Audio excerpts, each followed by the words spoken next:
નર્મદે હર. ઓમકારમાં દાદા પહાડની પરિક્રમા પ્રારંભ કરેલો છે અને એમાં એક આ શ્રીમાં આનંદમયી આશ્રમ ઓમકારેશ્વરની જગ્યા આવી બંધ છે. અહીંયા શ્રી આનંદમયી ત્રિપુરા વિદ્યાપીઠ એ પણ બંધ છે. આગળ હું ચાલ્યો જાઉં છું.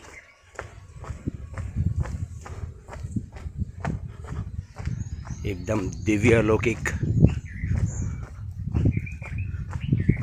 અને શાંતમ શિવમ અદ્વૈતમ શિવમ ચતુર્થમન્યતે એકાત્મ પ્રત્યય સારમ દિવ્ય લૌકિક વાતાવરણ, દિવ્ય લૌકિક નર્મદા મૈયાનો કિનારો.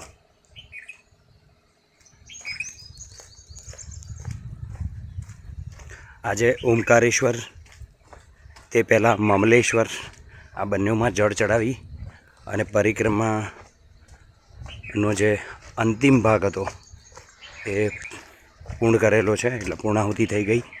હવે આ એક ઓમકાર માધાતાનો પહાડ છે, એની પરિક્રમા અહીંયા થાય છે.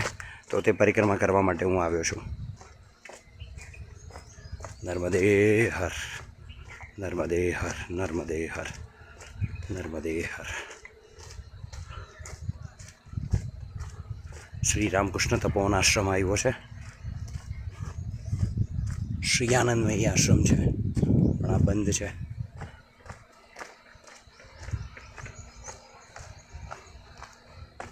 ઘણા ખરા મંદિરો છે પણ એમાં બંધ હોવાને કારણે નીચે નથી જતા અથવા એમના કોઈ નિત્યક્રમ ચાલતા હોય છે. પણ મુખ્ય આ પરિક્રમા કરવી છે.